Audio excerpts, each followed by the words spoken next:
22 जानेवारी रोजी अयोध्येतील श्रीराम मंदिराचं लोकार्पण होत आहे। या पार्श्वभूमीवर रायगडच्या मसळा तालुक्यातील दुर्गम डोंगराळ भागातील जांभूळ गावात राहणाऱ्या शुभम भेकरे या तरुणाने कागदावर प्रभू श्रीरामाचे 512 चौरस फुटाचं चित्र रेखाटलं। कोळशाचा वापर करून हे चित्र रेखाटण्यात त्याला 500 तास इतका कालावधी लागला। त्यासाठी 540 कोरे कागद वापरले।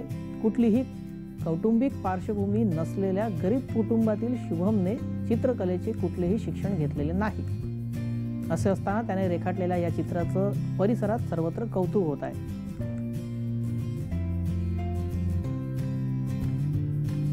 नमस्कार, माझं नाव शुभम प्रभाकर भेकरे। मी म्हसला तालुक्यातील जांभूळ या खेडेगावात राहतो आणि तुम्हाला तर सर्वांना माहीतच आहे, आपल्या 22 तारखेला श्रीरामांचं भव्य दिव्य मंदिराचं उद्घाटन आहे।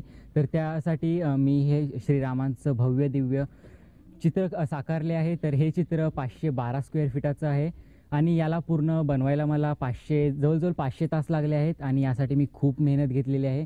मी एक रामभक्त असल्यामुळे या भक्तिपोटी हे सर्व केलेलं आहे। आणि काय